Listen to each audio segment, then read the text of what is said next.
Merci. Bonsoir à tous, à toutes, chers amis, chers publics, curieux, amateurs, étudiants, extérieurs, monsieur le recteur. Merci de votre présence aux uns et aux autres. Merci d'assister donc à cette troisième soirée de notre cycle de cours. Ah. Rien de plus terrible que de s'entendre enregistrer. Et encore, je ne regarde pas l'image. Je disais merci d'être présent ce soir pour cette troisième soirée de notre cycle de conférences Le Printemps des Arts, un soir avec. Troisième soirée qui va mettre à l'honneur l'immense personnalité de Raphaël, peintre, dessinateur, qui va être mis en avant à travers le dessin beaucoup ce soir. Et grâce à nos deux invités que ma collègue Laura de Fuchsia présentera dans quelques instants. Je vous rappelle donc que ce Printemps des Arts, c'est le moment pour nous de rencontrer un public d'amateurs, de retrouver nos étudiants aussi, et pour vous de découvrir des artistes, des collections, un réseau aussi de collègues conservateurs qui nous font le plaisir, l'amitié de venir parler devant vous ce soir. Je vous rappelle, donc on avait parlé de peinture italienne il y a quelques semaines, puis nous avions délocalisé ces soirées à Rouen au début du mois de février pour parler du peintre Théodore Géricault. Et donc là, on revient sur le campus parisien pour Raphaël ce soir. Et notre cycle s'achèvera donc dans 2 semaines.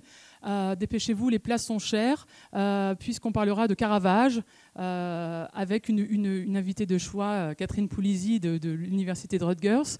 Donc n'hésitez pas non plus à vous y inscrire. Voilà, je voulais juste aussi remercier nos invités de nous présenter Raphaël, et parce qu'on reste dans l'actualité de la recherche, puisque la très belle exposition consacrée au fond de dessin du Palais des Beaux-Arts de Lille, qu'a merveilleusement mis en place Cordélia Tori, s'est achevée il y a quelques semaines. Et puis aujourd'hui a donc commencé à Paris, au Palais de la Bourse, le Salon du dessin.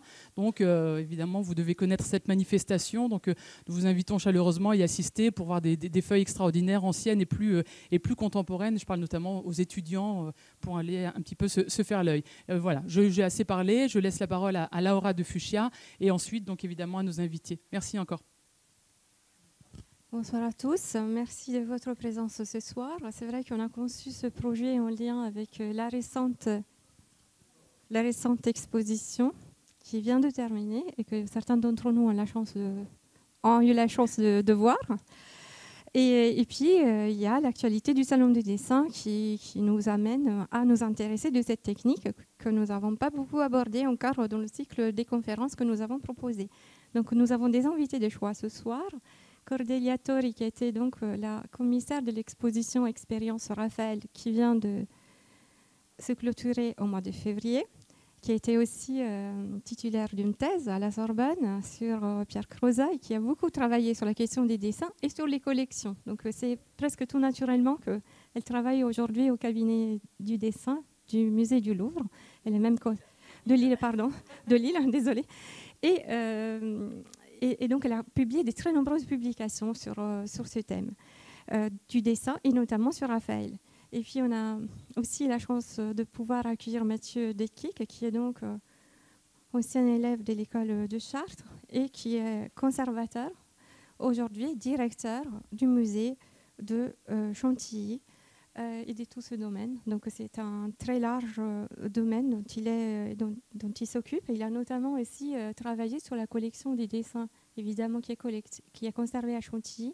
Donc, c'est le deuxième noyau très important des collections de Raphaël qui sont conservés aujourd'hui en France, qui se trouvent à Chantilly et qui font donc faire l'état de cette conférence à double voix de nos intervenants ce soir. Et je ne vais pas trop tarder pour leur laisser la parole. Merci. Donc, bonsoir et merci de nous avoir invités à parler de Raphaël, qui est un artiste sublime et pour lequel, effectivement, Lille et Chantilly ont la chance de conserver un ensemble de dessins conséquents qui vont nous permettre, à Mathieu et à moi, de retracer la carrière de Raphaël quasiment de ses débuts jusqu'à sa mort.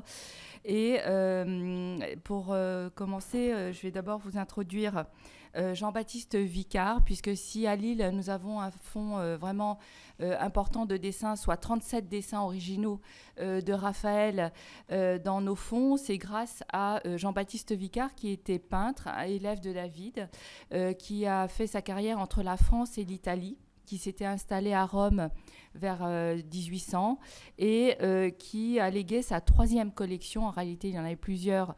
C'est un petit peu rocambolesque pour la première. La seconde, il l'a vendue à Samuel Woodburn. Et puis la 3e, qu'il a souhaité léguer à sa ville natale, puisqu'il était lillois de naissance.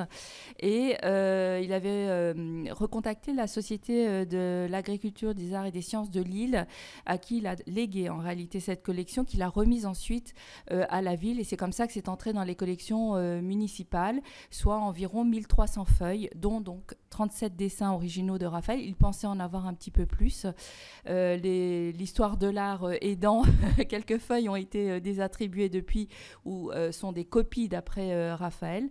Mais c'est l'un des fonds les plus importants qui existent aujourd'hui en France, avec celui du Louvre, avec celui de Chantilly également, sachant que les plus grandes collections se trouvent en Angleterre, à Oxford, à l'Ashmolean Museum d'Oxford, au British Museum à Windsor, et à l'Albertina à Vienne, qui conserve le fonds le plus important de dessins de Raphaël aujourd'hui, constitué d'environ 400 feuilles originales dans les corpus existants. Je laisse... Donc, bonsoir, vous verrez qu'on a constitué un diaporama où se mêlent les collections de Chantilly et de Lille. Et donc là, voici le 2e collectionneur qui concerne le château de Chantilly. C'est Henri d'Orléans, duc d'Aumale, le 5e fils du roi Louis-Philippe, qui a hérité à l'âge de 8 ans du château de Chantilly, qui avait été largement détruit sous la Révolution. C'est le dernier prince de Condé, qui était son parrain, qui est mort sans héritier, qui lui a légué. Et donc, en 1830, il est le plus jeune et riche héritier du royaume. Et il va passer finalement toute sa vie à constituer une collection, en partie constituée lorsqu'il était en exil. À partir de 1848, son père est détrôné. Il est donc en Angleterre, il va passer plus de 20 ans, il est immensément riche et il va constituer une collection de tableaux, de dessins, de manuscrits, d'objets d'art, de meubles, qui constitue aujourd'hui, dit-on, la 2e collection d'art ancien en France après celle du Louvre. Et c'est uniquement son œuvre. Il a ensuite, lorsqu'il revient d'exil, reconstruit le château de Chantilly pour abriter cette collection, qu'il a léguée en 1897 à l'Institut de France. Il était académicien. Il a voulu créer un musée ouvert au public. Il est mort sans héritier. Et un musée qu'il a appelé Musée Condé, en hommage à ses prédécesseurs, les princes de Condé. Et parmi cette collection, avec un accrochage qui est assez typique, je vous invite à revenir à Chantilly, un accrochage qui est intangible, parce que le duc d'Aumale a aussi institué un testament qui interdit de changer la disposition des collections et de prêter les œuvres en dehors de Chantilly. Dans cette collection, il y a un artiste qui est au sommet de tous, c'est Raphaël, qui, dans les agendas du duc d'Aumale, dans ses voyages, dans ses visites, est la référence absolue, c'est le plus grand maître pour lui. Et donc, c'est assez naturellement qu'il a réuni une collection tout à fait importante de 3 tableaux et d'une petite dizaine de dessins, ça dépend des spécialistes, de Raphaël. Lille n'a pas de tableau. Effectivement, Chantilly a la chance d'avoir 3 très beaux tableaux de Raphaël. Du coup, vous l'aurez compris, on va faire un parcours essentiellement à travers l'œuvre graphique de Raphaël, mais bien entendu, les dessins préparent au tableau, donc vous verrez aussi des tableaux.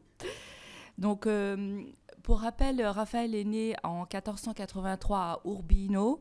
Son père, Giovanni Santi, était lui-même peintre. Il était l'un des peintres du duc d'Urbino, la famille de Montefeltro, qui dominait donc cette ville. Et c'est dans ce contexte-là, donc dans un atelier de peintre quasiment, que Raphaël va naître et grandir, mais malheureusement il va perdre sa mère quand il a l'âge de 8 ans et il va perdre son père quand il a l'âge de 11 ans. Et à partir de ce moment-là, c'est son oncle Bartolomeo Santi qui va prendre soin de lui, mais très rapidement il va rejoindre l'atelier de Pérugin, a priori à Pérouse, donc pas très très loin de Urbino. On ne sait pas en réalité exactement en quelle année, entre 1495, 97, 99, il rejoint cet atelier où il va poursuivre son apprentissage. Je précise aussi qu'à cette époque-là, l'Italie n'était évidemment pas découpée avec les régions que l'on connaît aujourd'hui, et que Urbino faisait partie des États pontificaux, donc qui étaient sous la tutelle du pape à cette époque-là, sachant que ça n'empêche pas qu'une famille, donc la famille des Montefeltro, domine et dirige la ville à ce moment-là. Urbino est également une ville florissante. C'est une ville très importante artistiquement, puisque vous avez Piero della Francesca, par exemple, qui vient travailler à Urbino. Et c'est une ville qui est aussi extrêmement importante au niveau des sciences. Non seulement on le voit dans l'art avec Piero della Francesco, mais aussi avec Fra Carnevale, avec Luca Pacioli, qui vont venir à Urbino. Et c'est quelque chose qui va beaucoup impacter Raphaël. Quand on regarde ses dessins et quand on regarde ses œuvres, cette approche aussi mathématique et architecturale qu'il va pouvoir avoir pour ses œuvres. En tous les cas, dans les œuvres antérieures à 1500, il existe des dessins dont les dates ne sont pas absolument certaines, mais il n'existe que quelques dessins, quelques traces de ce qu'a pu produire Raphaël à ce moment-là. Lille a la chance de conserver ce dessin qui est un dessin de grand format, qui représente Saint Nicolas de Tolentino et qui est destiné à la chapelle Baronci, puisque commandé par un membre de la famille Baronci pour une église, mais qui se trouve à Pérouse, à Città di Castello et pas à Pérouse, donc assez proche de Pérouse, et pour lequel existe un document daté de cette commande, donc daté de 1500, avec une œuvre qui a été achevée et installée en 1501, donc à Città di Castello. C'est très important parce que la plupart des œuvres de Raphaël ne sont pas si précisément datées que ça. J'espère que Mathieu est d'accord avec moi. Et en réalité, vous verrez souvent dans les ouvrages sur Raphaël, les monographies que vous pourrez rencontrer ou consulter, que les datations se situent plutôt vers telle date, puisqu'il n'y a pas, malheureusement pas, de documents qui viennent confirmer une datation précise, et que Raphaël lui-même a peu signé ou daté ses œuvres. Il y a quelques exceptions, mais la plupart d'entre elles ne sont ni signées ni datées par Raphaël lui-même. Donc c'est uniquement par une analyse stylistique et par rapport à la connaissance que l'on a de l'évolution stylistique du peintre que l'on peut dater telle ou telle commande. Également la destination, évidemment, de l'œuvre. Pour revenir à Saint Nicolas da Tolentino, donc nous avons ce dessin, là vous voyez le recto et le verso. C'est un dessin qui a été exécuté essentiellement à la pierre noire, mais également avec un tracé que désormais, j'ai appelé en creux, soit au stylet, soit à la pointe de plomb qui a été effacée, mais qui sont des techniques tout à fait habituelles pour l'époque. Raphaël n'invente pas de technique particulière. Et là, nous avons une mise en place de la composition dans son ensemble. C'est un tableau qui était très grand, qui faisait quasiment 4 mètres de haut, et dans lequel vous voyez en fait qu'il cherche encore à placer ses personnages. Au dos, vous avez une étude de tête, donc plus précise, et une étude de draperie. L'étude de draperie est sans doute liée à celle des anges qui se trouvent de part et d'autre de Saint Nicolas da Tolentino, et la tête est sans doute destinée à préparer celle qui va figurer dans le tableau comme étant celle de Saint Nicolas da Tolentino. Le tableau, malheureusement, a été détruit dans un tremblement de terre en 1789. Et il reste aujourd'hui 3 fragments de ce tableau que vous voyez ici. Vous voyez à gauche l'ange qui est conservé aujourd'hui au Louvre. Au centre, donc Dieu le Père avec, vous voyez, le haut de la Vierge qui est conservé à Naples, à Capodimonte. Et puis à droite, un autre ange qui est conservé à la Pinacothèque de Brescia. Heureusement, il reste également, outre le dessin de Lille, qui du coup est encore plus important puisqu'on n'a plus le tableau dans son entier, cette copie qui a été exécutée en 1791, donc après le tremblement de terre, après qu'il ne reste plus que quelques fragments de ce tableau, par un artiste de Città di Castello, Ermenegildo Costantini. Le tableau est conservé aujourd'hui toujours à Città di Castello et permet de se faire une idée de ce qu'a pu être cette pala, bien que vous le constatez vous-même tout de suite en ayant le dessin d'un côté et le tableau de Costantini de l'autre, qui manque déjà toute la partie supérieure qui a bien existé puisqu'il reste le fragment qui est conservé aujourd'hui à Capodimonte.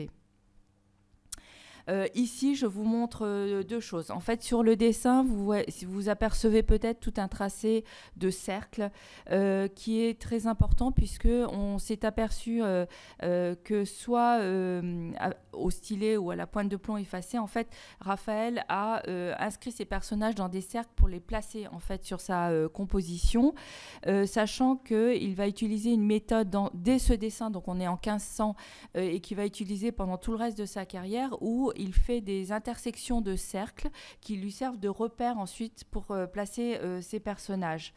Là, à droite, c'est une reconstitution qui a été faite pour l'exposition par mon collègue et qui reprend en réalité, il partait du dessin, c'est une vidéo qui durait 3 minutes, il partait du dessin, il replaçait également les éléments comme la tête que vous avez au verso sur le recto pour voir ce que ça pouvait donner, ainsi que d'autres dessins qui existent, il y en a un au Louvre et un à Oxford, un recto verso à Oxford, qui conserve également des éléments de cette composition. Donc, il a intégré au fur et à mesure dans cette vidéo, puis les fragments peints pour arriver à ce résultat. Alors, c'est pas la première fois qu'il y a des tentatives de reconstitution. La dernière en date a été faite par Francesco Di Teodoro pour les célébrations pour Raphaël, dont on a fêté donc les 500 ans de la disparition en 2020. Mais là, c'est une nouvelle proposition qui a été faite à l'occasion de l'exposition Expérience Raphaël.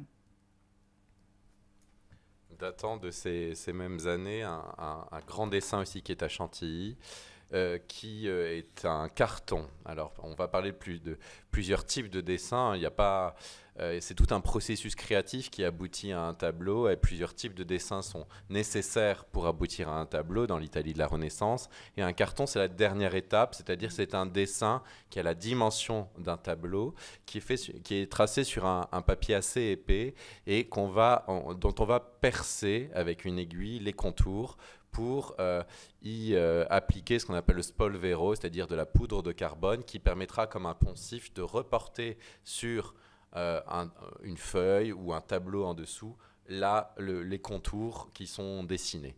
Donc il s'agit ici d'un dessin qui a la taille d'un tableau, qui est percé tout autour, enfin vous ne devinez pas, mais de près on le voit assez bien, qui est assez énigmatique parce que nous ne conservons pas le tableau définitif. Il est daté à peu près justement des années 1500, on voit en fait le style assez linéaire, une sorte de grande pureté géométrique qu'on vient de voir justement avec la Pala de Saint-Nicolas de Tolentino. Ici, on est chez un jeune Raphaël assez marqué par l'art de son maître, ou on ne sait pas exactement s'il était son élève à proprement parler. En tout cas, il a collaboré avec ce maître qui est le Pérugin. Donc un moine avec cette concentration, avec une sorte d'économie de moyens dans l'habit, dans les mains. Justement, c'est le travail de l'histoire de l'art, c'est de comparer, justement, quand on n'a pas de document, quand on n'a pas l'œuvre définitive, on n'a même pas forcément de dessin préparatoire à ce dessin final. Et donc, on le compare à d'autres tableaux, d'autres fresques attribuées notamment à Raphaël. Ici, c'est un petit tableau, justement, qui représente Saint-Antoine de Padoue. On voit que dans cette Italie centrale, il y a beaucoup de commandes de tous ces ordres religieux. Et puis, à la chapelle San Severo, justement, à Pérouse, on a aussi, notamment dans le registre supérieur, ces jeunes moines tonsurés qui ont été représentés par Raphaël. Un autre dessin qui est relatif à cela, vous voyez, on a ce même tracé de la bouche, etc. C'est un dessin qui est ici un peu plus travaillé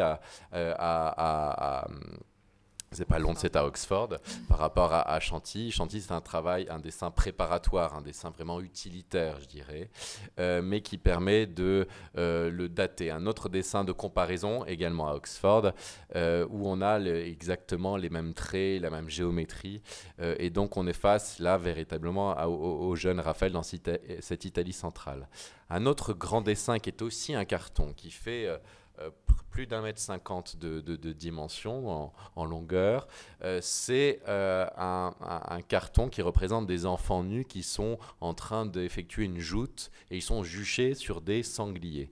Donc c'est également un carton donc, percé pour reporter sur un autre support et là aussi assez mystérieux, donc acheté par le duc d'Aumale à Chantilly et qu'on rapporte à ce fameux palais de d'Urbino hein, qui était évoqué par Cordelia, donc des ducs de Montefeltre, qui était une sorte de creuset artistique, comme l'a dit Cordelia, entre l'architecture, la sculpture, la peinture, qui a beaucoup marqué le jeune Raphaël et qui a évidemment aussi marqué son père. Et en fait, on rapporte un peu cette iconographie qui est assez original, qu'on ne croise pas si souvent, qui peut se rapporter à des pièces antiques, mais on le rapporte à un linteau, un sculpté, qui est juste au-dessus d'une porte dans les salles d'apparat du palais de Frédéric de Montefeltre, où on voit justement jucher sur une sorte de cochon, enfin, je ne sais pas exactement quel genre d'animaux, vous voyez, ou de sangliers, des jeunes poutis, donc ces angelots avec des ailes en train d'effectuer une joute. Donc on est sans doute face au jeune Raphaël qui regarde ce qui l'entoure et qui réinterprète pour cette composition dont on ne connaît pas la destination. Est-ce que c'était pour une fresque, pardon, est-ce que c'était pour un carton de broderie, de tapisserie, on n'en a aucune idée. Néanmoins, c'est une pièce intéressante pour comprendre le jeune Raphaël et tout de suite comprendre les échanges artistiques dans lesquels il se place. Et notamment les échanges artistiques avec Albrecht Dürer. C'est-à-dire qu'on est là au tout début, dans les premières années, on est autour de 1500, 1502 du XVIe siècle. Raphaël a même pas 20 ans et il est déjà en lien indirectement avec l'un des plus grands maîtres de la Renaissance au-delà des Alpes, qui est Albrecht Dürer, qui est évidemment natif de Nuremberg, vous connaissez son œuvre, et qui est surtout un immense graveur dont les gravures circulent déjà en Italie. Et on sait, ça c'est Vasari qui en parle, Vasari, vous savez, c'est c'est le premier historien d'art au milieu du XVIe siècle qui va notamment dresser la vie de Raphaël. Vasari dit que Raphaël a des gravures de Dürer chez lui. Et d'ailleurs, Raphaël va aussi envoyer un dessin à Dürer qui va être annoté par Dürer lui-même et qu'on conserve toujours. Et là, à l'Albertina, justement. Et là, vous êtes face à une gravure de Dürer, l'enfant prodigue, avec ces fameux cochons sangliers assez caractéristiques, dont on retrouve véritablement le type dans le grand carton de Raphaël. Et donc on voit que c'est un artiste qui très tôt est en proie et en lien avec les plus grands artistes, et ce qui va véritablement le marquer. Du coup, je me permets juste d'ajouter que le père de Raphaël, donc Giovanni Santi, avait écrit aussi tout un texte pour le duc de Montefeltre, et dans lequel il mentionne un certain nombre de peintres, dont des peintres des écoles du Nord, comme Van Eyck, par exemple, et que obligatoirement Raphaël a dû être aussi sensibilisé à cette connaissance de l'art du nord de l'Europe dès sa naissance, j'ai envie de dire, là aussi. Et effectivement, Dürer va être une de ses références beaucoup plus finalement constante que l'on imagine par rapport à cet artiste qui ne s'est jamais rendu lui-même dans le nord de l'Europe. Là, je vous montre ce célèbre tableau, le couronnement de la Vierge, qui est conservé aujourd'hui à la Pinacothèque du Vatican, mais qui a été une commande de la famille degli Oddi, donc on l'appelle la Palla Oddi ou la Palla degli Oddi, pour à nouveau Pérouse. Cette fois, là, on est toujours, j'ai envie de dire, à Pérouse, et c'est un tableau qui est généralement daté vers 1502. Parfois 1503, mais voilà, on est autour de ces dates, et qui lui est heureusement resté entier. Nous avons la chance à Lille d'avoir plusieurs dessins préparatoires pour ce tableau, pour ce retable, avec ici un verso sur votre gauche qui se trouve, je vous montrerai le recto ensuite, qui est également en lien avec ce tableau, mais où vous voyez qu'il étudie la partie haute et on voit ici clairement qu'il fait poser des modèles devant lui pour justement la recherche de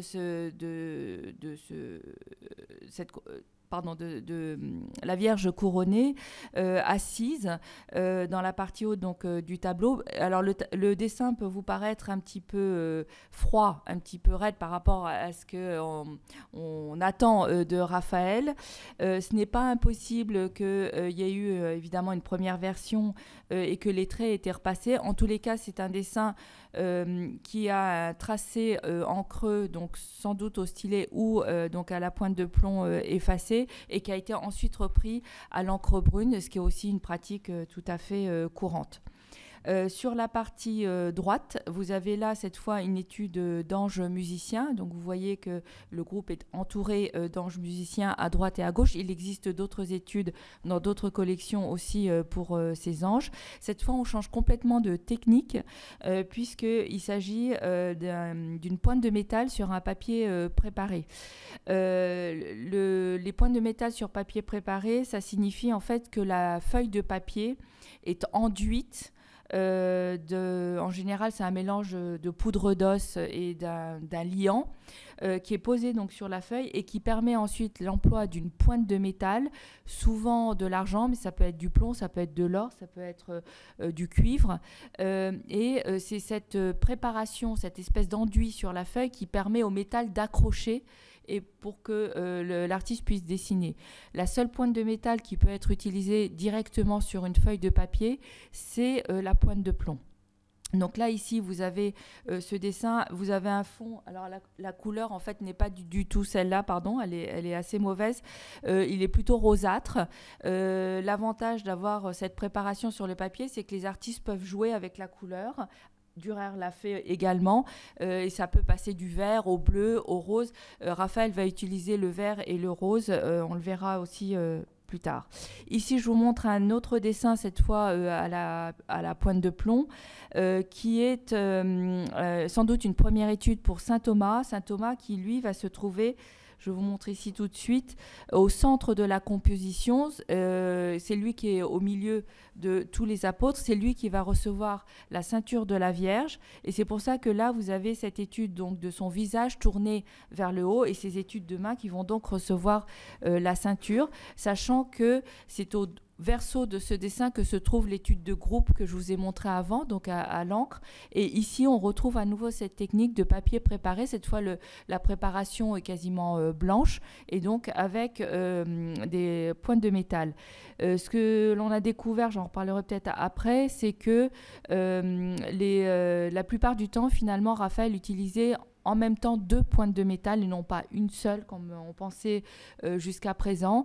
Il utilisait en réalité de la pointe de plomb et de la pointe d'argent en même temps. En même temps, le travail est tellement fin que ça ne se voit pas immédiatement. Ce sont en fait, c'est l'examen d'un autre dessin au binoculaire qui a permis de mettre ça en évidence. Ici, les 2 autres dessins, donc toujours préparatoires pour cette même composition et pour la partie basse, avec la tête de Saint-André qui, vous voyez, est derrière 2 autres apôtres et donc où la tête émerge simplement. Et comme pour le dessin de moine que vous a montré Mathieu tout à l'heure, c'est également un spolvero, en fait, mais dans l'autre sens. C'est-à-dire que là, on voit sur le dessin plein de petits points, peut-être que vous les apercevez surtout au niveau de la barbe, et on voit en fait qu'il y a eu le transfert d'un premier dessin sur cette feuille pour sans doute marquer l'espace dans lequel va figurer la tête de Saint-André. Et puis là, à droite, vous avez une étude de draperie qui est au dos de la première étude pour Saint Thomas que je vous ai montrée et qui est destinée à Saint Jean, qui est donc au premier plan à droite dans la composition. Autre œuvre que nous conservons toujours à Lille, cette étude de Saint Jérôme qui est préparatoire, comme vous le voyez, à ce tableau qui est conservé à Berlin aujourd'hui, donc lui aussi daté vers 1502, donc la Vierge entre Saint Jérôme et Saint François, qui est un tableau de petit format, un des exemples de Vierge à l'enfant, puisque Raphaël va faire de très nombreuses Vierges à l'enfant tout au long de sa carrière.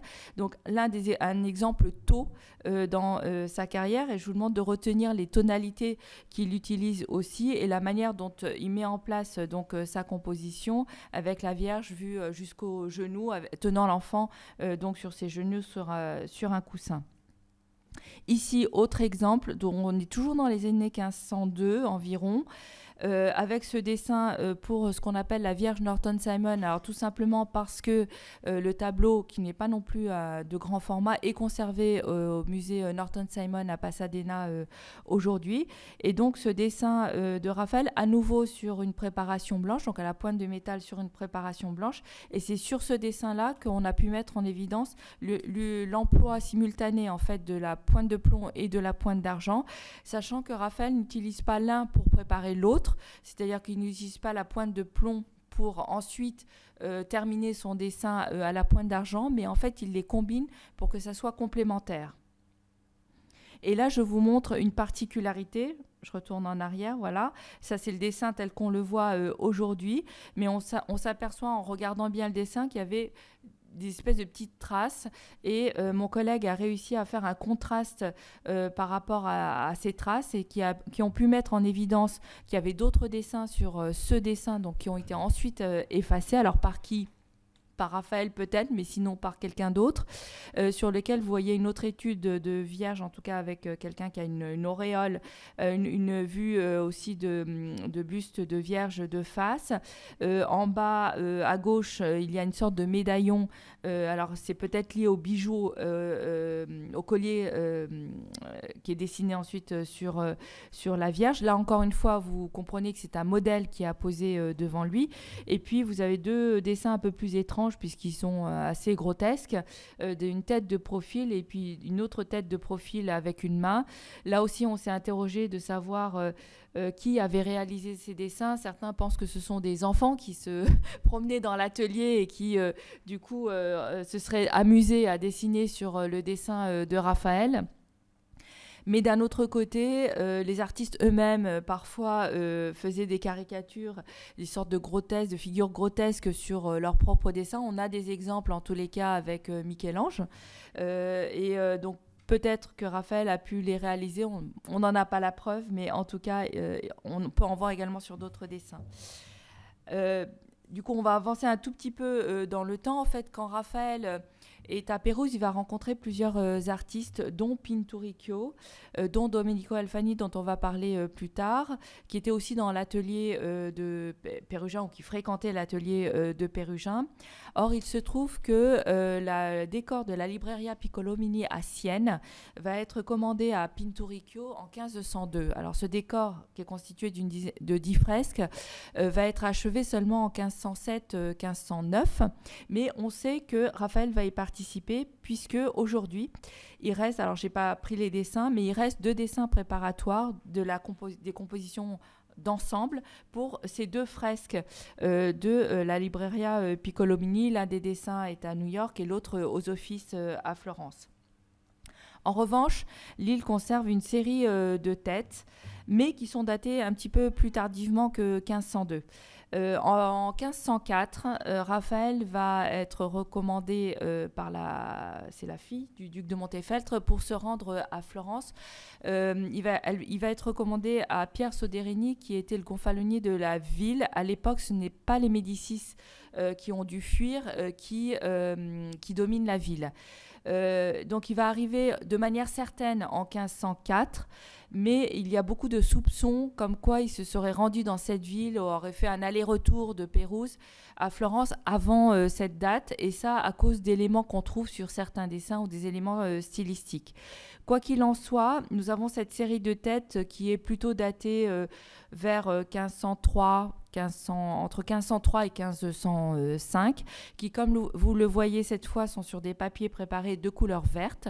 Ils ne sont pas grands, hein, ils font à peine c'est à peu près 10 cm de haut, sauf celui du centre qui est sur un papier blanc-gris, où vous voyez donc ces études de tête aux pointes de métal, et sur celle de gauche avec des rayons de blanc, de gouache blanche, une technique à nouveau très usuelle pour l'époque. Ces têtes n'avaient pas été mises en relation précisément avec une composition, mais avait déjà, l'idée qu'elle puisse être rapprochée des fresques de la Libreria Piccolomini avait déjà émané depuis longtemps, entre autres par Paul Johannides. Et en regardant en fait les fresques, dans les 10 fresques où il y a énormément de personnages, c'est rempli de personnages, on trouve à chaque fois une tête qui regarde de telle ou telle façon, que ça soit de face avec ce type de coiffe ou justement en biais regardant à droite ou à gauche, on les trouve dans la fresque. Dans les fresques qui encouragent évidemment à penser qu'elles sont destiné aussi à ces fresques. Cependant, ce dessin de tête, donc je viens de vous montrer, est aussi lié à un dessin d'Oxford que vous voyez ici, qui représente un Saint-Jérôme qui est dessiné devant la ville de Pérouse. C'est un dessin de Raphaël qui est donc conservé à Oxford. Là, on se rend compte, et dans l'exposition, on s'est bien rendu compte que Raphaël, comme aussi beaucoup d'autres artistes, a aussi finalement des modèles qu'il va pouvoir réutiliser dans différentes compositions. Alors, je précise juste qu'en ce qui concerne ce Saint-Jérôme devant la ville de Pérouse, il n'y a pas de peinture connue de Raphaël sur ce sujet-là.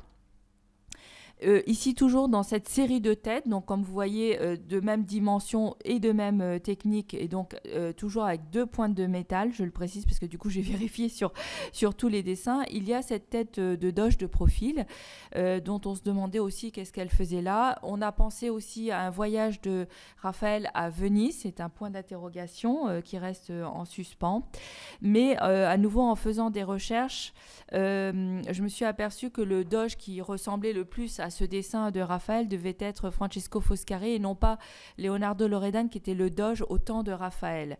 Or, il se trouve que Francesco Foscari est le doge au temps d'Enea Silvio Piccolomini, à qui est dédié ce fameux cycle de fresques à la Libreria Piccolomini et qui a été devenu pape sous le nom de Pie II. Et donc, dans ces fresques, Pie II est déjà mort à l'époque où les fresques sont réalisées, mais en tout cas, ça retrace sa vie à ce moment-là. Et donc, Francesco Foscari était le doge au temps d'Enea Silvio Piccolomini, même s'il n'apparaît pas dans les fresques. Ça veut dire qu'il y a peut-être eu un projet à un moment donné de l'inclure dans une fresque.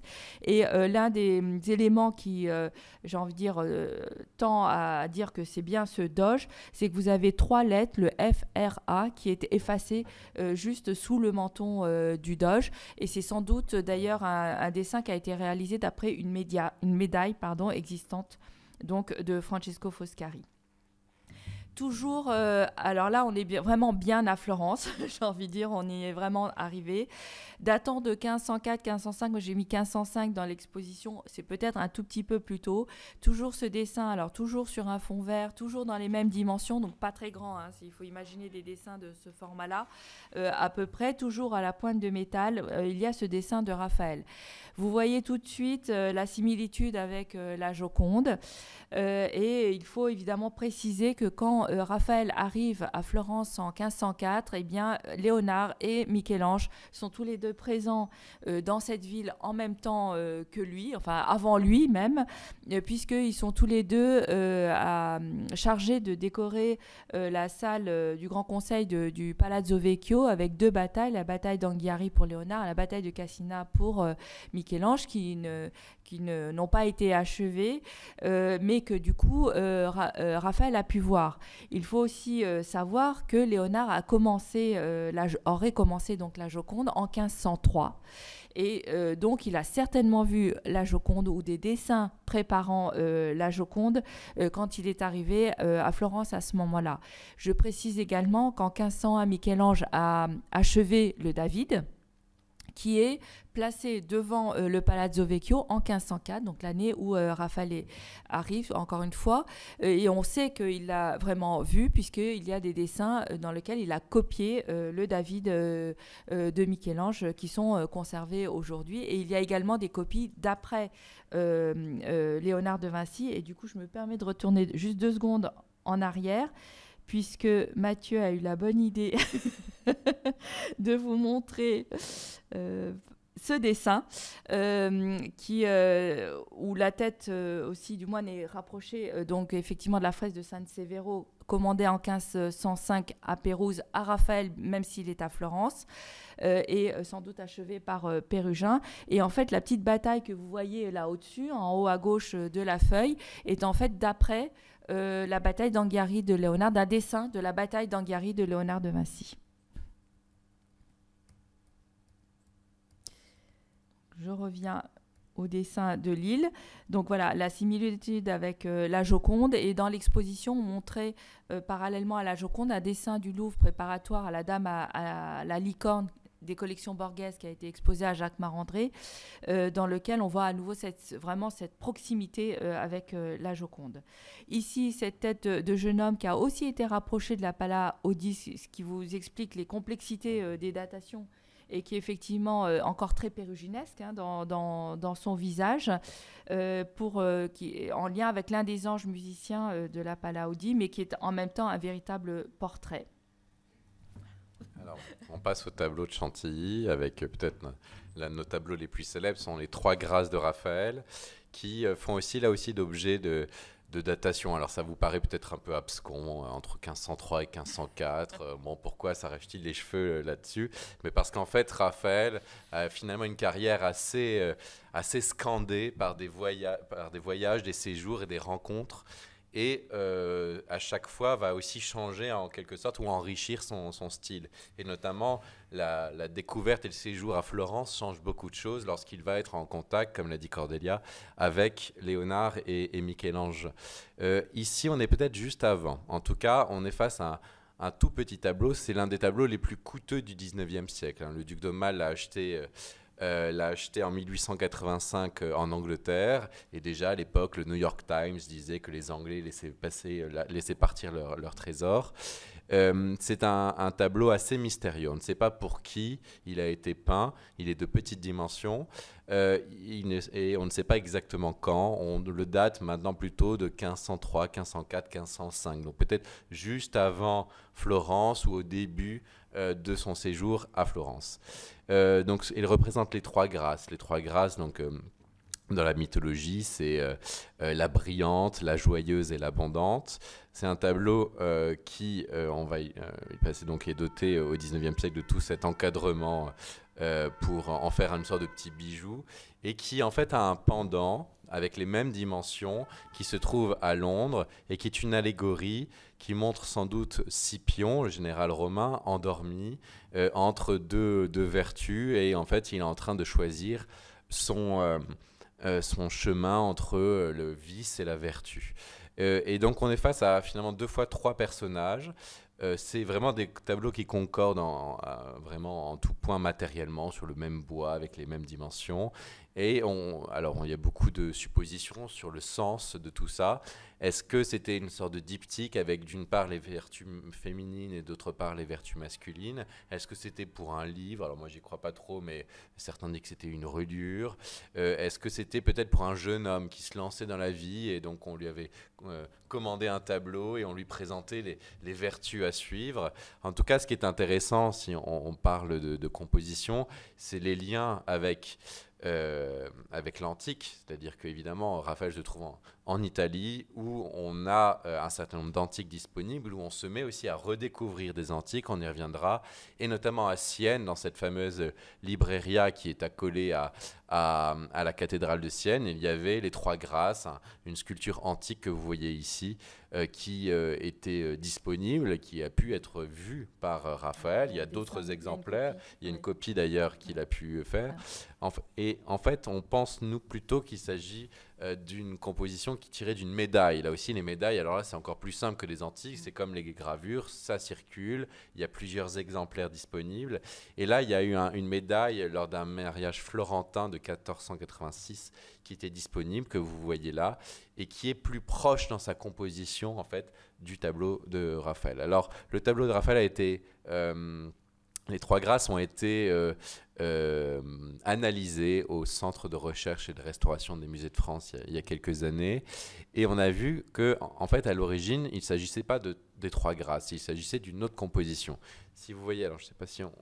Regardez ici, en fait, à l'origine, il y avait une des grâces qui se cachait le sexe. L'autre grâce que vous voyez là, en fait, avait ses deux bras sur les épaules de ses compagnes. Elle ne tenait pas une pomme d'or ou une boule d'or. Et la troisième avait bel et bien une pomme d'or. En fait, il s'agissait peut-être à l'origine d'un jugement de Paris qui a confié la pomme d'or à la plus belle des trois déesses. Et ici, il s'agirait de Vénus qui se cache la nudité, comme la Vénus pudique, hein, qui est une iconographie qui vient de l'Antiquité. Et il s'agirait de Junon au centre, tandis que c'est des suppositions. Et ensuite, on aurait eu un changement, et les trois déesses, ce seraient devenues les trois grâces. On ne sait pas pour qui. Est-ce que c'est pour un Médicis? Parce qu'il y a les trois boules qui se retrouvent dans le blason des Médicis. Voilà, il n'y a que des suppositions, mais en tout cas, on est face à une œuvre assez, si on retourne avec la peinture, une œuvre d'une parfaite harmonie. C'est ce qui caractérise souvent Raphaël, c'est l'harmonie, une sorte de perfection il divino, hein. On l'appelle souvent le peintre divin, c'est-à-dire qu'on a une sorte d'immanence de la création. Donc tout est parfaitement harmonieux, et d'ailleurs peut-être que le changement entre les déesses et les grâces a été aussi expliqué par une recherche d'harmonie dans le placement des bras, dans les fameuses boules. Et puis on a ce paysage aussi qui est très ambitieux malgré la petitesse de ce chef-d'œuvre, qui montre que peut-être même avant qu'il soit à Florence, autour de Pérugin, on travaille la question du paysage. On est marqué par l'art du Nord, par l'art flamand. Il y a déjà des tableaux qui circulent, et ces perspectives un peu atmosphériques sont déjà au cœur des préoccupations. Alors ici, on retrouve une Vierge à l'enfant avec le petit Saint Jean-Baptiste. Là, on est vraiment à Florence. C'est un tableau, on est autour de 1505. Pour lequel nous avons donc un dessin préparatoire. Vous voyez ici que dans le projet initial, le tableau n'était pas censé être inscrit dans un rond, dans un tondo, mais devait être juste cintré. Et vous remarquerez également que il a été découpé, une partie a été découpée et retracée. Là, ça reste encore un mystère à résoudre pour ce dessin. En tous les cas, ce qui est important de retenir, c'est qu'il sera finalement inscrit dans un tondo, et Raphaël va faire d'autres tondos, comme Michel-Ange l'a fait en fait en sculpture et en peinture, puisque on sait que Raphaël a vu le tondo Taddei, donc en sculpture, qui est une Vierge à l'enfant, qui est aujourd'hui conservée à la Royal Academy à Londres, puisqu'il a également copié, et ça va véritablement l'influencer. Et l'autre chose importante également à retenir, puisque vous voyez des différences entre le dessin et la composition finale, puisque tous les personnages, il n'y a pas tous les personnages qu'il y a dans le dessin, au final, et que le paysage prend beaucoup plus de place.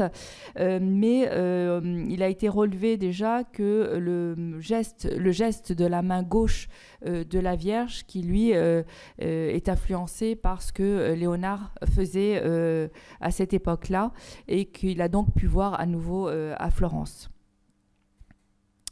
Ici, autre dessin en lien toujours avec la période florentine de Raphaël. Donc vous voyez qu'on retrouve cette technique sur un papier préparé à la pointe de métal, et ici avec des réaux de gouache blanche. Donc vous voyez que le papier a également été découpé, recollé. Mais là aussi, alors la couleur ne sort pas très bien, mais le fond est beaucoup plus rose. J'ai oublié de préciser tout à l'heure que tous les dessins sur fond vert sont considérés comme étant d'un carnet vert, enfin on l'appelle le carnet vert, sachant que c'est... il y a encore des études à mener pour savoir si c'était véritablement ou pas un carnet, mais c'est parce que tous les dessins ont la même dimension et sont de cette même période, et qui seraient donc d'une période plutôt florentine. Et en général, les papiers sur fond rose sont plutôt rattachés à une période romaine. Mais ici, vous avez une étude pour la tête de Saint-Bernard, qui est dans ce grand tableau de la Vierge au baldaquin, qui est conservé aux Offices aujourd'hui, mais que Raphaël a commencé, mais n'a pas achevé, et qui a été achevé par d'autres artistes, alors que Raphaël était déjà parti à Rome. Vous voyez que, en fait, la spécialité de Raphaël et véritablement les Vierges à l'enfant. Mais c'est aussi, c'était un peu une nécessité. Il faut se replacer dans le contexte un peu socio-économique et artistique de l'époque. C'est un jeune peintre qui débarque à Florence, une ville qui ne manque pas d'artistes et auquel on ne va pas confier tout de suite des grandes commandes de fresques, que ce soit civiles ou religieuses. Et donc, ce jeune artiste, qui a une toute petite vingtaine d'années, va se mettre à peindre pour le marché privé, en quelque sorte, des vierges de dévotion qui étaient très recherchées. Ça va être une sorte de jeu, en quelque sorte pour lui, une sorte de variation infinie sur le thème de la Vierge à l'enfant. Et c'est que plus tard, finalement, lorsqu'il sera à Rome, on va y revenir, qu'il aura ces grandes commandes, ces grandes fresques qu'on lui connaît et qui ont fait aussi sa célébrité. Alors voici une deuxième Vierge à l'enfant, la première Vierge à l'enfant de Chantilly, qui en a deux, qu'on appelle la Madone d'Orléans parce qu'elle appartenait à la famille d'Orléans au XVIIIe siècle, vendue par Philippe Égalité à la Révolution et rachetée par son petit-fils, le duc d'Aumale, en 1869 à Paris, lors de la vente de l'Essert. Il s'agit ici d'une vierge donc florentine de Raphaël, qu'on date vers 1507-1508, donc juste avant qu'il ne parte à Rome, et donc encore une Vierge à l'enfant, vous allez dire, mais qui dit tout. D'une part, si on regarde ce qui est assez original ici, c'est qu'elle n'est pas dans un extérieur. On a plutôt des paysages en général derrière une Vierge à l'enfant. Ici, c'est un intérieur avec cette sorte d'étagère sur lequel vous avez des ustensiles, vous avez des pots. Et en fait, ces pots nous disent quelque chose. En fait, on peut les rapporter, notamment ce que vous voyez ici, vous avez un pot avec une pomme au-dessus. Et en fait, il y a un tableau de Van Eyck qui est plus ancien, qui était connu en Italie, qui était dans les collections Médicis, en fait, qui est aujourd'hui à Detroit aux États-Unis, qui représente Saint Jérôme dans son étude. Alors, il faut oublier Saint Jérôme, mais il faut regarder l'étagère avec ce que vous voyez, il y a une pomme sur un pot. Et en fait, sur le pot, qu'est-ce qui est marqué? Tyriana. Tyriana, c'est dans la pharmaceutique la pharmacopée de ce début du XVIe siècle, c'est le remède contre la morsure du serpent. Et en fait, c'est pas anodin en quelque sorte. Vous avez le Christ qui est le remède contre la morsure du serpent, avec la pomme du péché originel. Donc on a toute une symbolique derrière quelque chose qui a l'air assez anodin. Et on a aussi cette relation qu'on a vue tout à l'heure aussi avec Dürer entre les artistes du Nord et Raphaël. On a parlé largement du dialogue qui s'établit entre Raphaël et Michel-Ange. Voici ces fameux tondo sculptés qui étaient disponibles, que Raphaël a pu voir. Et l'enfant Jésus, vous voyez, très sculptural, très allongé en diagonale, se retrouve en quelque sorte, même si ce n'est pas une copie conforme, mais on a cette même ambition, je dirais, entre le tableau de Raphaël avec ce Christ, enfant Jésus, qui est tout à fait important et qui nous regarde d'un air très grave, comme si lui et nous savons ce qui va se passer plus tard, en fait, contrairement à la Vierge qui, elle, tout à fait maternelle, douce, et qui nous fait penser à ce tableau de Léonard de Vinci, cette fois-ci, la Sainte-Anne qui est aujourd'hui au Louvre, où vous avez le même, en quelque sorte, cette tête qui se penche très maternellement vers son fils, qu'on retrouve de part et d'autre. Donc une sorte de jeune artiste éponge, mais qui va sublimer tout cela et créer une sorte de véritable filière de la Vierge à l'enfant dans ces périodes florentines.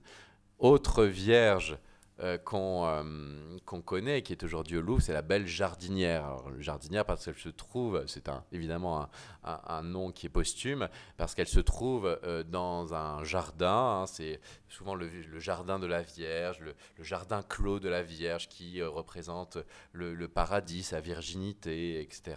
La Vierge avec le petit Saint Jean-Baptiste, c'est un dessin qui est assez abouti, avec là aussi l'esquisse du cadre, comme on a vu tout à l'heure avec, sur la partie supérieure, comme on a vu tout à l'heure avec le dessin de Lille, et qui est un dessin qu'on peut replacer dans une suite de dessins. Ça, on aime ça souvent, quand on peut avoir tout le processus créatif, en tout cas avoir plusieurs étapes qui permettent d'aboutir à un tableau, et tout ça est ici conservé en l'espèce.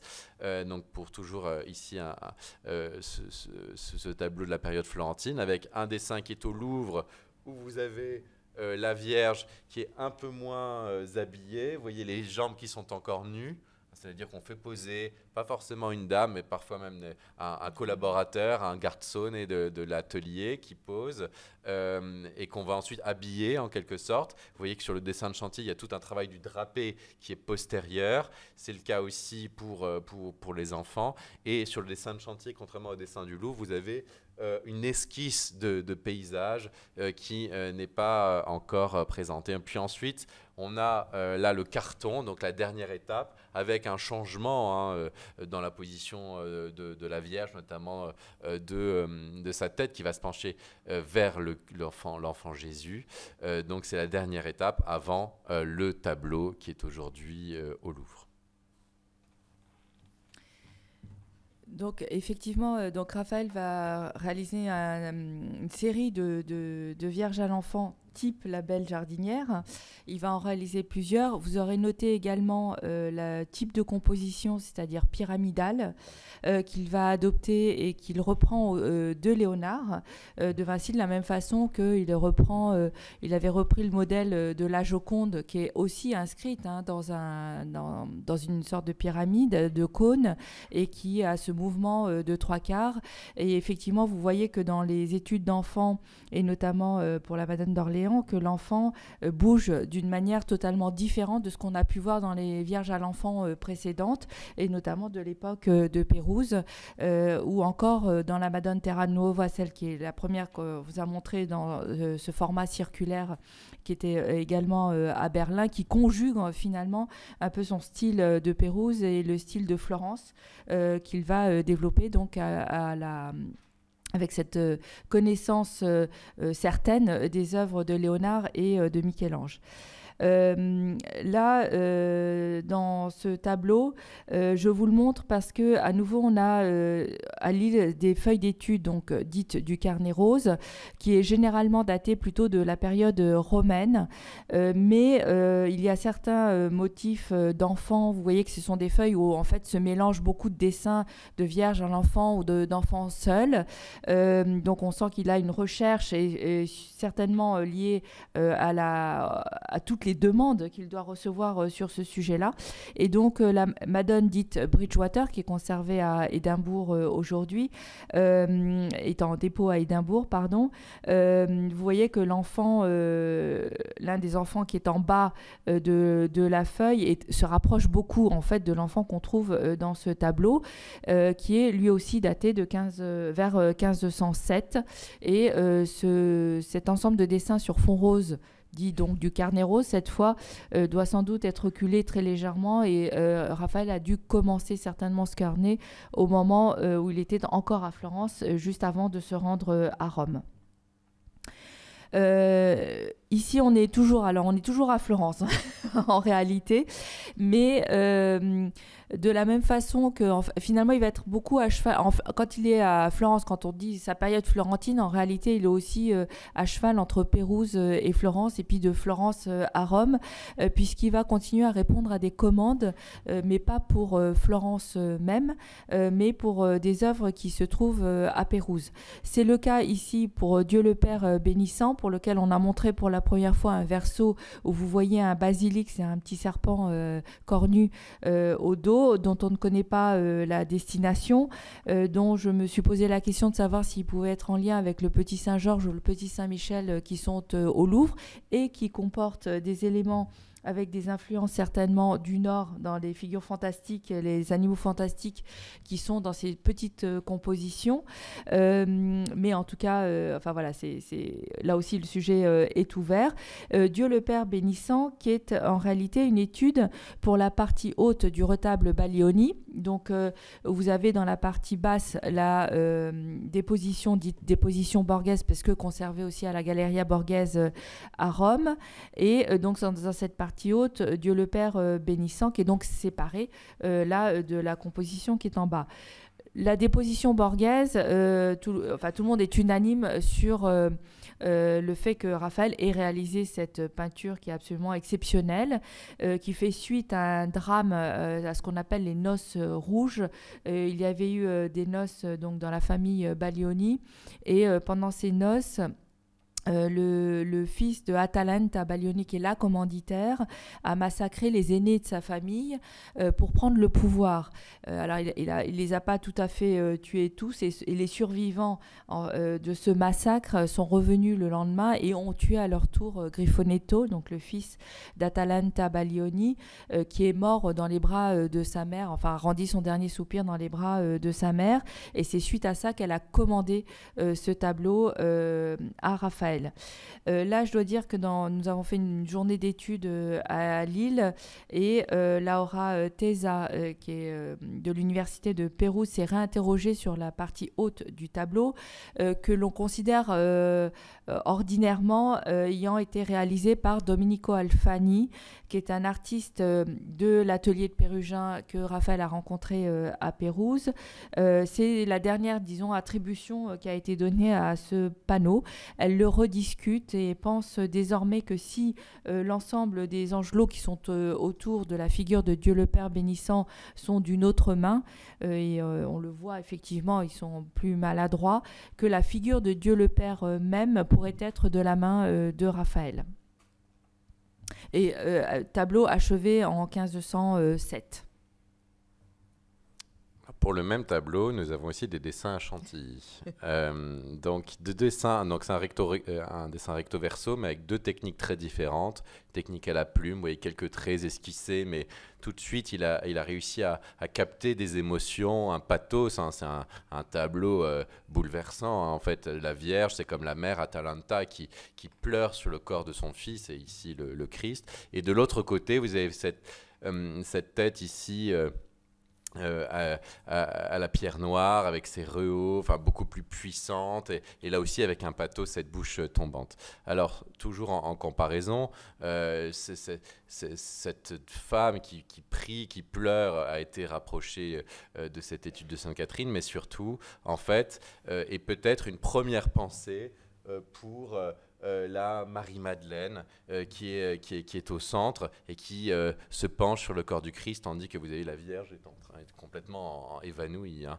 Donc c'est peut-être une première pensée pour ce personnage, tandis que l'autre tête est peut-être aussi liée à ce personnage de Marie-Madeleine. En tout cas, on a en quelques traits déjà la position de son visage. Et puis, pour le revers de ce dessin, eh bien, on va le voir, il est lié à l'antique, et c'est plutôt une sorte de puissance, de monumentalité et de pathos qui ressort, et peut-être lié au personnage qui porte le corps du Christ et qui se plaignent à la fois du poids peut-être, mais aussi qui pleurent de douleur. Je vous ai mis l'étude de la composition beaucoup plus avancée qui est aujourd'hui à Florence. Alors cette tête, elle n'est pas liée à n'importe quoi, elle peut être liée à un certain nombre d'antiques qu'on redécouvre à ce moment-là, et notamment le fameux Laocoon qui est retrouvé à Rome vers 1506 justement, et très vite qui va marquer les artistes. Raphaël n'a pas forcément vu le Laocoon, mais a peut-être vu des dessins, des relevés qui traversaient très très vite. En fait, il faut aussi penser qu'entre Rome, Florence et Pérouse, c'est assez proche, hein, donc ça va très vite. Il y a aussi le Galate Morand Grimani qui est aujourd'hui à Venise et qui était connu à ce moment-là. Donc on a très vite en fait une digestion de certains antiques qu'on redécouvre, et notamment ces bouches grimaçantes qu'on trouve tout à fait bien dans le Laocoon, qui a pu influencer ce dessin. On reste toujours à Florence, mais toujours pour un projet destiné à Pérouse, avec ce dessin qui est un dessin un peu particulier dans la collection de Lille et par rapport au dessin que vous avez vu jusqu'à présent, puisque là, on se retrouve dans le cas d'un dessin très précis, mis au carreau, on le voit clairement, un dessin à l'encre brune, et qui est en réalité un dessin que Raphaël a préparé afin que la peinture soit réalisée par Domenico Alfani. Alors cette fois, c'est bien Domenico Alfani. Vous voyez la peinture qui est à côté, qui est toujours conservée à Pérouse, et vous voyez que Domenico Alfani a suivi tout à fait le dessin de Raphaël. Toutes les figures sont en place. La seule chose où il a eu un peu plus de liberté, c'est pour le paysage ou la partie haute avec les poutis qui sont en haut de la composition. Mais sinon, il a bien suivi effectivement tout le dessin de Raphaël, dont vous voyez aussi la complexité en réalité de la composition. Là, on a affaire aussi à une vierge, mais vous voyez la torsion du corps, la manière dont sont positionnés les enfants, la manière dont sont positionnés les autres personnages.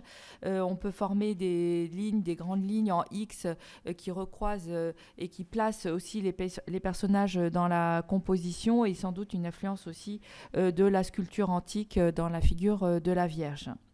Ce qui est assez amusant, je vous l'ai mis là, au dos de ces dessins, il y a une annotation manuscrite de la main de Raphaël, et vous voyez qu'il a une très belle écriture également, et qui, outre le fait qu'il s'adresse donc à Meneco, Meneco c'est le surnom de Domenico Alfani, et qui, outre le fait de demander des ouvrages, demande également, et c'est là où c'est assez amusant, le paiement du retable Baglioni, et il demande à ce que Domenico Alfani intercède auprès d'Atalanta Baglioni pour ce paiement qu'il souhaite en or.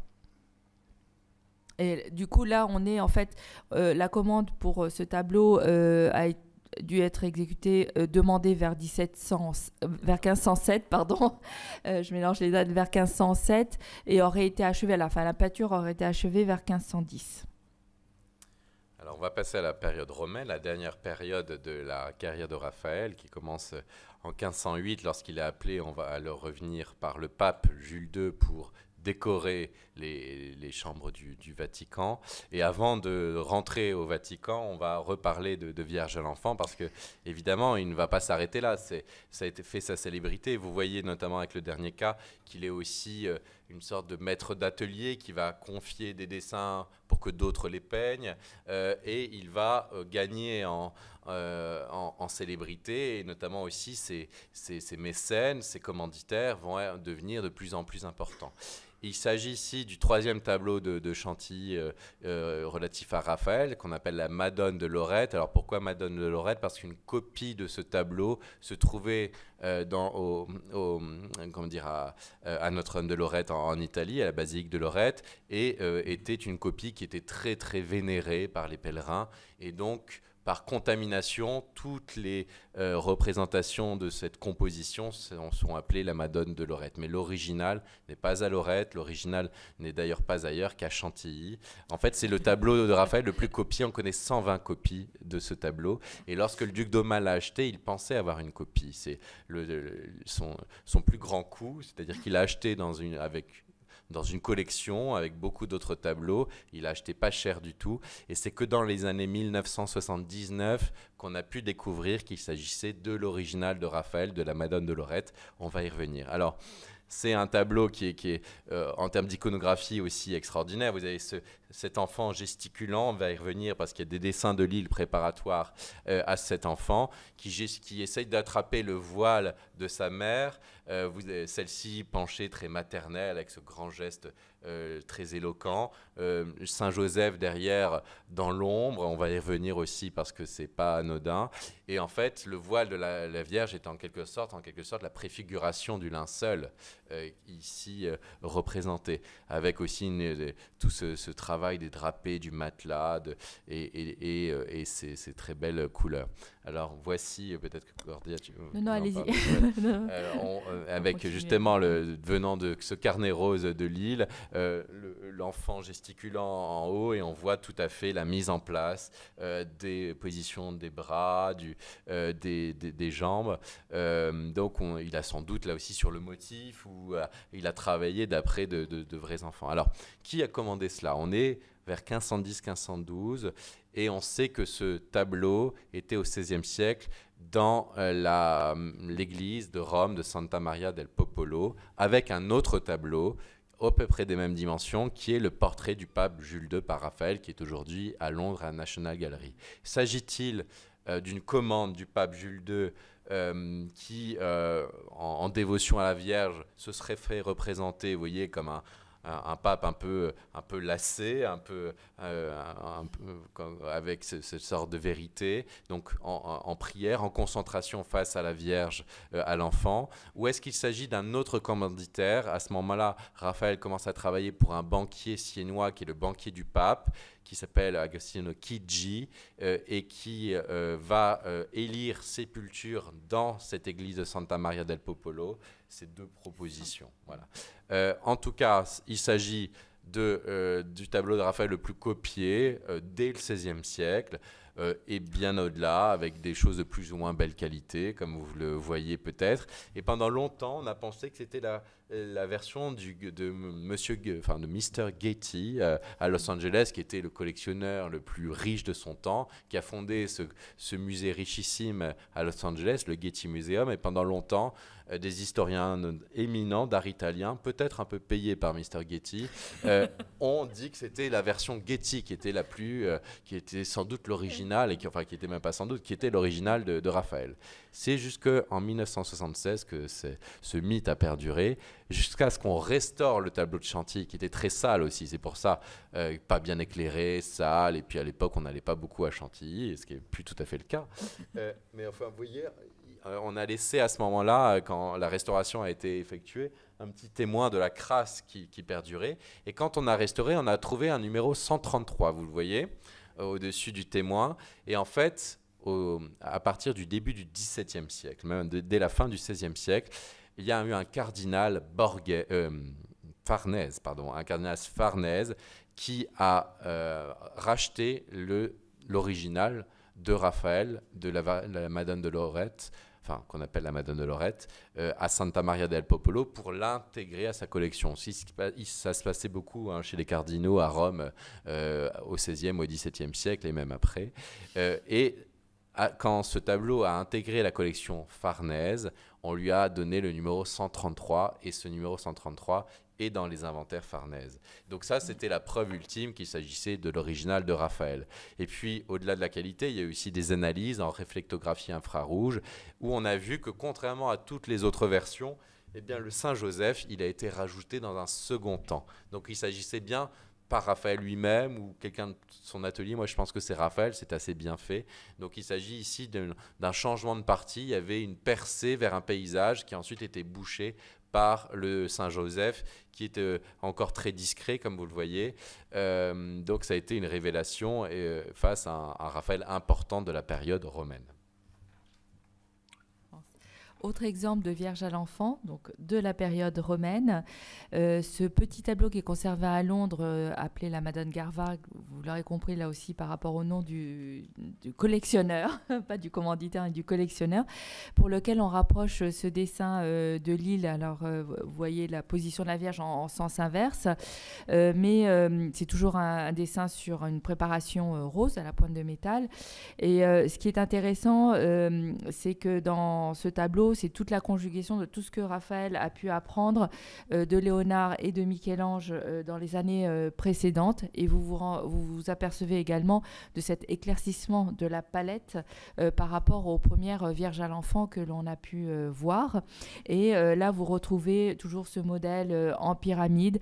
Vous voyez le côté un peu musculeux aussi du personnage. Là, c'est plus une influence de Michel-Ange, et le positionnement moins statique, en fait, ce côté les mouvements qu'il inclut dans cette composition, et puis ensuite le fond architecturé également que l'on retrouve chez Léonard, et ce paysage qui se déploie à l'arrière de ce tableau, et qui est daté, du coup aujourd'hui le tableau est daté de 1511.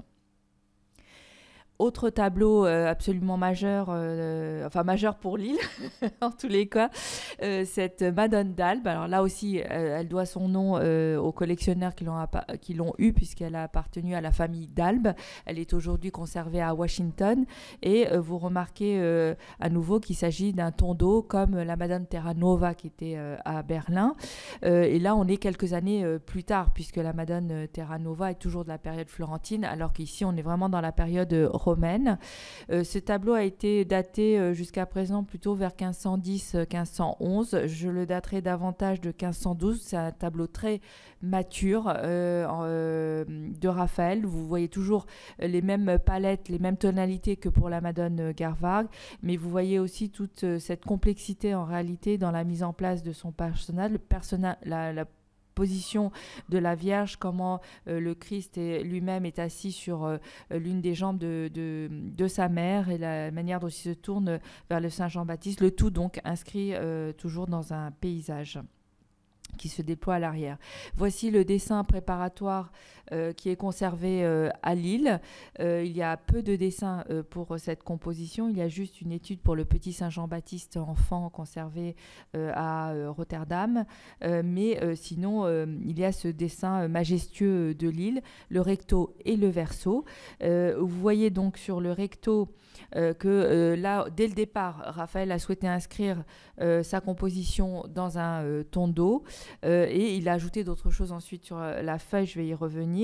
Mais ce que l'on observe par rapport à la peinture, c'est certaines différences. Je vais vous le montrer après de manière plus clair, parce que là, si on n'a pas le tableau à côté, c'est plus difficile.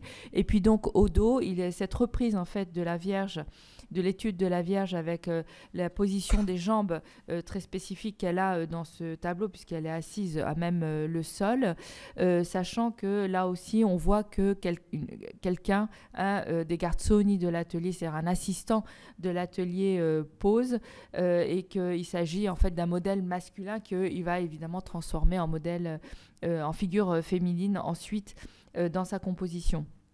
Là, je n'ai pas apporté d'image, mais mon collègue s'est amusé à superposer le recto et le verso pour voir comment ça collait ou pas. Et en fait, les traits vraiment se reprennent. Il y a une des figures qui est un petit peu plus grande que l'autre, mais sinon, il resuit exactement les mêmes traits. Et c'est sans doute une technique, soit une technique particulière que Raphaël a utilisée, éventuellement du stylet, parce qu'il y a des traces de stylet qui en fait qui permettent de laisser un léger sillon en fait dans le papier au verso, mais en même temps Raphaël était un dessinateur hors pair et était certainement capable de refaire la même figure plusieurs fois de manière exacte. Il y a les deux possibilités. Voilà, là j'ai recentré en fait sur cette partie du dessin pour que vous voyez les différences entre le dessin préparatoire et la peinture achevée, puisque vous voyez que même si la position du Christ pour les jambes, la manière dont il s'asseye sur la jambe de sa mère est quasiment trouvé. En réalité, il y a toute une recherche de positionnement des bras, alors que l'on ne voit quasiment plus, mais qui a été repris à l'encre par Raphaël, et c'est l'encre qui s'est affadie et qui est partie. Mais la Vierge tient sur le recto le livre de la main droite et non pas de la main gauche. Et puis, il y a le geste du Christ, soit vers la tête de Saint Jean-Baptiste, soit vers l'agneau qu'il tient, parce que au départ, il tenait un agneau, ça a été transformé en panier de fleurs, mais dans la première version, il tenait un agneau entre ses bras. Il est accroupi et non plus complètement agenouillé, comme ça sera le cas dans la peinture. Oui. Un détail donc qui est sur le dessin dans la partie haute, mais pour un tableau extrêmement important qui lui aussi a une fortune considérable et a aussi beaucoup été copié, la Vierge à la chaise qui est conservée aux offices aujourd'hui. Et vous voyez que là encore, Raphaël avait prévu son tableau dans un format rectangulaire et qui a ensuite été changé en tondo. Une des particularités évidemment de ce tableau est qu'on a l'impression que Raphaël ici a dessiné une mère avec son enfant Et il y a un aspect un petit peu moins divin, on va dire plus naturel avec cette Vierge à l'enfant ici. Mathieu parlait de Agostino Chigi. Effectivement, ça a été l'un des mécènes les plus importants de Raphaël à Rome. Et il s'est fait construire une chapelle et il a demandé le décor à Raphaël. Alors en réalité, il a eu 2 chapelles, parce qu'il y en a une effectivement en Santa Maria del Popolo, mais il en a fait, la commande qu'il a passée à Raphaël concerne Santa Maria della Pace à Rome, pour lequel il a demandé non seulement le décor, mais en fait la conception architecturale. Et ça me permet de rappeler ici que Raphaël était également architecte, ce qui n'est pas tout à fait apparu jusqu'à présent, mais c'est évidemment un élément très important aussi pour comprendre ses compositions. Quoi qu'il en soit, il y a ce dessin que nous avons à Lille et dans toute la partie, la feuille qui ne paraît pas dessinée est en réalité dessinée avec un tracé sans doute au stylet ou en partie à la pointe de plomb qui a été effacée, mais en tout cas il y a certainement du stylet dans ce dessin et qui lui permet en fait de se repérer par rapport à son dessin, et qui cette fois est préparatoire à un médaillon en bronze qui est assez grand puisqu'il fait 90 cm de diamètre et qui a été réalisé par Cesarino Rossetti, donc d'après Raphaël, de la même façon que Domenico Alfani avait réalisé la pâture d'après le dessin de Raphaël. Ici, je vous montre un autre dessin, toujours du carnet rose, pour vous montrer à nouveau d'autres types d'études de Vierge à l'enfant qu'il a pu réaliser sur ces feuilles. Mais là, surtout, pour vous montrer, là, mon collègue a pu isoler les éléments d'architecture qui se trouvent sur ces dessins et que j'ai enfin pu identifier, et qui est sans doute le premier dessin, en réalité, de Raphaël, d'après l'élévation intérieure du Panthéon à Rome, qui est un monument qu'il a étudié à plusieurs reprises. Il existe plusieurs dessins et c'est ça qui m'a permis en fait d'identifier le dessin qui est sur cette feuille. Et je rappelle tout de suite, même si on n'est pas tout à fait à la fin, que Raphaël a été enterré au Panthéon et que sa tombe y est toujours. Là, on va aborder effectivement ces décors au Vatican. Effectivement, il a été appelé par Jules II pour décorer les chambres, les stanze, et la toute première chambre qu'il va décorer, c'est la chambre dite de la signature, qu'il va donc réaliser. En même temps, Raphaël va ouvrir un atelier à Rome. En général, on concède que c'est surtout dans les chambres suivante que Raphaël va fournir les dessins et que les fresques vont être réalisées par ses collaborateurs, dont Giulio Romano, sur lequel on va revenir. Là, alors je me permets du coup de commenter. Vous voyez Saint-Pierre, évidemment, ce n'était pas comme ça au moment où Raphaël est arrivé, puisque la basilique antique de Saint-Pierre existait encore, mais Jules II l'a fait détruire en 1506 pour ériger une nouvelle basilique. Il va lancer un concours à ce moment-là qui va être remporté par Donato Bramante, qui a été toujours un soutien inconditionnel de Raphaël à Rome. Sauf que Bramante va mourir en 1514 et à ce moment-là, c'est Raphaël qui va prendre sa suite et qui va être nommé l'architecte de la fabrique de Saint-Pierre. Il ne va pas beaucoup avancer sur ce projet, qui va passer entre les mains de plusieurs architectes ensuite et qui finalement va être repris en 1547, donc 27 ans après la mort de Raphaël, par Michel-Ange. Qui va concevoir cette fameuse coupole de Saint-Pierre, et pour laquelle d'ailleurs Lille a un dessin de la main de Michel-Ange à ce sujet-là. Je rappelle également, juste avant de continuer, qu'au moment où il arrive en 1508 donc à Rome, est confié donc à Raphaël le décor des chambres, mais exactement au même moment est confié à Michel-Ange le décor de la voûte de la chapelle Sixtine, qu'il commence en 1508 et qu'il achèvera en 1512, c'est-à-dire à peu près en même temps que Raphaël va achever, il a achevé en 1511, la première chambre, donc la chambre de la signature. Et dernier petit rappel avant que j'oublie, Léonard sera également à Rome entre 1513 et 1516. En 1516, il va partir en France et vous savez qu'il meurt en 1519 en France. Mais donc les trois artistes qui s'étaient déjà trouvés à Florence auparavant vont se retrouver ensemble à Rome, au Vatican. Alors pour la première chambre, c'est avant que Oui, là aussi, il y a les dessins de Lille et de Chantilly qui sont mêlés. Raphaël va livrer le plus de dessins, comme s'il avait une sorte de pression pour livrer quelque chose d'assez parfait pour se voir confier le reste du chantier. Oui, donc le programme iconographique de la Chambre a été mis en place par le pape Jules II. Ce n'est pas Raphaël, n'a pas eu la liberté, bien entendu, des sujets qui vont être représentés. Et là, il y a donc 4 murs qu'il va devoir décorer. Le plafond a déjà un décor, mais il va reprendre certains décors du plafond, c'est-à-dire qu'il va laisser la partie ornementale, mais reprendre ensuite les compositions. Parmi les fresques, il y a donc la dispute du Saint-Sacrement, l'école d'Athènes, le Parnasse et les Vertus, sachant que l'ordre dans lequel les fresques ont été réalisées, en dehors de celle des Vertus, qui est la dernière, n'est pas si net entre la dispute du Saint-Sacrement et l'école d'Athènes. Pour reprendre et reciter Vasari dit que l'école d'Athènes a été réalisée en premier. Beaucoup d'historiens de l'art pensent que c'est plutôt la dispute du Saint-Sacrement qui a été réalisée en premier. Là, je dois dire que par rapport à l'étude sur les dessins de Lille, je pense que Raphaël a tout simplement conçu les fresques exactement en même temps, puisqu'elles se font face dans cet espace, et qu'il a ensuite conçu les 2 dernières fresques, le Parnasse, puis en dernier les Vertus, et que je pense que c'est en réalité très difficile de savoir si la dispute a été achevée avant l'école d'Athènes ou inversement.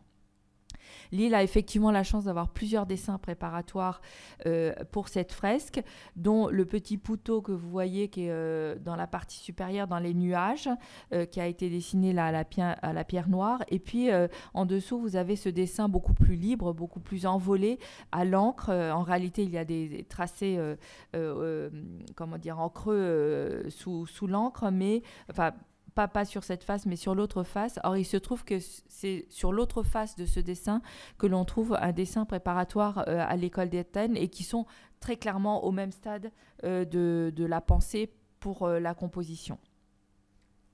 Autre dessin absolument magnifique qui est à Lille, cette étude de draperie pour le Christ de la dispute du Saint-Sacrement, avec une draperie absolument extraordinaire, avec une forme de liberté aussi dans le mouvement de cette draperie.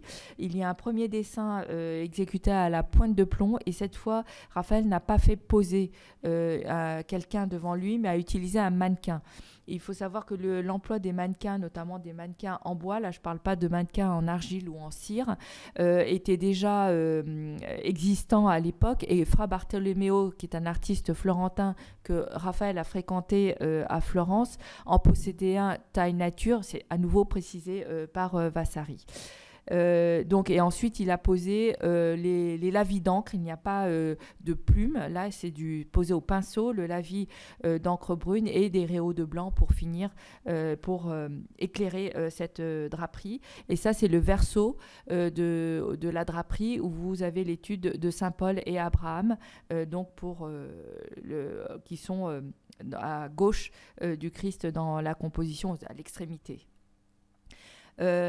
Ici, alors pardon, parce que je pensais l'avoir plus loin, puisque je l'ai intégré ici, c'est l'une des reconstitutions que mon collègue a fait, c'est-à-dire qu'on a réuni tous les dessins existants, et la dispute du Saint-Sacrement et la fresque qui effectivement aujourd'hui conserve le plus de dessins préparatoires, parmi les dessins qui sont parvenus jusqu'à nous, et dans lequel il a donc replacé tous les dessins pour voir où ils pouvaient se situer dans la fresque. Mais avant ça, il a travaillé, comme on l'a dit, beaucoup travaillé. Là, c'est un dessin important de cette fresque qui est aujourd'hui à Chantilly. Une première pensée, parce qu'on n'a pas tout à fait la même chose ensuite. C'est compliqué, la dispute sur le Saint-Sacrement. Comment vous représentez ça ? C'est une dispute théologique. Donc, il a les 4 pères de l'Église. Et puis, en fait, vous avez tous ces clercs qui sont en train d'être inquiets, de se regarder, de discuter, de se disputer. En fait, si on reprend un peu la carrière de Raphaël, eh bien, ce double registre qu'on a dans la fresque du Saint-Sacrement, eh bien, vous l'avez chez Fra Bartolomeo. Vous l'avez ensuite à Pérouse, dans ce qu'on a vu tout à l'heure, à San Severo. Et puis aussi, il est marqué par aussi Léonard. Ces têtes qu'on voit partout, dans tous les sens, en train d'être inquiète, c'est aussi une influence de Léonard. Et puis ensuite, petit à petit, il compose cette fresque avant ensuite de s'attaquer aux détails, aux positions, comme on l'a vu. Donc voici ici un certain nombre de dessins préparatoires à cette fresque qui fait face à l'école d'Athènes. Avant de passer à l'école d'Athènes, on va faire un petit détour par le plafond. Nous avons cette étude à nouveau d'un Poutot qui accompagne le médaillon de la théologie qui surplombe la dispute du Saint-Sacrement. Ici, donc l'école d'Athènes, là je vous montre donc le verso du dessin que je vous ai présenté précédemment pour la dispute. Donc au dos, vous voyez ici sans doute une étude pour Aristote, puisqu'au centre de la composition, vous avez donc Platon et Aristote. Et ici, une étude pour l'homme penché du groupe d'Euclide, qui est au premier plan à droite, où se trouve Raphaël lui-même, puisqu'il s'est représenté dans cette fresque. Vous le voyez avec le chapeau noir, juste au bord, presque près du pilastre. Et donc cette étude d'homme. Et on retrouve cette technique de papier préparé, qui est une technique qui a eu tendance à disparaître, mais que Raphaël a utilisée jusqu'à la fin de sa vie. On passe au Parnasse, ici, pour lesquels nous avons aussi plusieurs dessins recto, verso, préparatoires, notamment pour la figure d'Homère, donc qui est en bleu, Homère aveugle, avec l'étude de drapé et de main, et puis les pieds d'Horace, que vous avez ici, mais aussi cette étude pour Apollon, qui est donc au centre de la composition, qui tient une viole à bras, et qui a été étudiée très précisément, et on sait que Raphaël a étudié précisément le placement des doigts, en fait, sur l'instrument de musique. Dernière œuvre, rassurez-vous.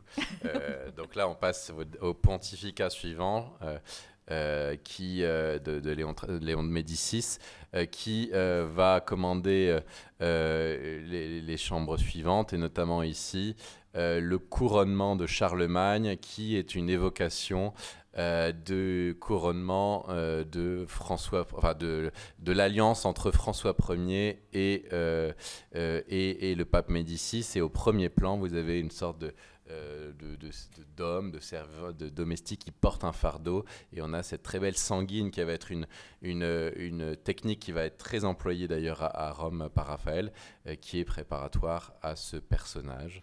Et puis, comme vous le savez, Raphaël meurt avant que tout cela soit achevé. Évidemment, plus le temps passe, plus ses élèves prennent de l'importance et vont peindre sur ses dessins, notamment Giulio Romano.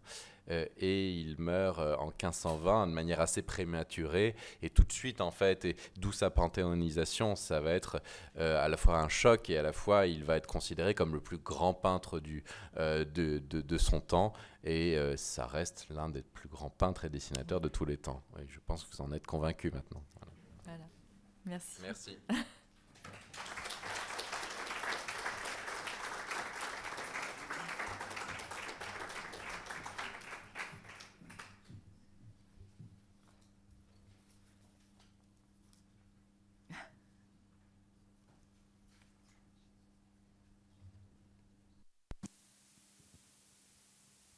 Merci pour cette très belle conférence qui nous a permis de voir des dessins très peu visibles jusqu'à là. Certains n'ont pas été sortis des cartons depuis très longtemps, vous nous disiez.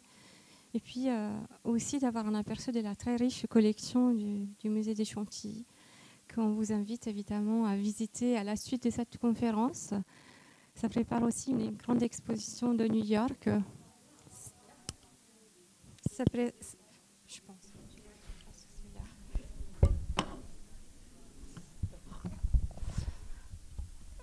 Donc, je remercie les deux intervenants parce que ça nous a permis de voir des dessins qu'on ne peut pratiquement jamais voir et qui sont sortis des cartons exceptionnellement à l'occasion de cette exposition. Et M. Delki qui nous a présenté l'extraordinaire fond de Chantilly qui est donc qui se démarque vraiment dans les collections françaises en termes de noyaux d'œuvres de Raphaël. Ça prépare donc une très grande exposition aussi de New York, du Metropolitan sur Raphaël, qui va avoir lieu en mars 2026. Donc si jamais vous pouvez aller jusqu'à New York, pourquoi pas. Mais si vous avez des ambitions plus faciles, vous pouvez tout voir. À New York, il y a les tapisseries, il y a enfin, le côté architecte, tapisserie, puisqu'il a donné des cartons pour les tapisseries également. On ne l'a pas évoqué, mais pour les murs de la chapelle Sixtine. Et également Raphaël Poète, puisqu'il a écrit un certain nombre de dessins comportent des textes de sa main et des poèmes de sa main. Donc nous remercions.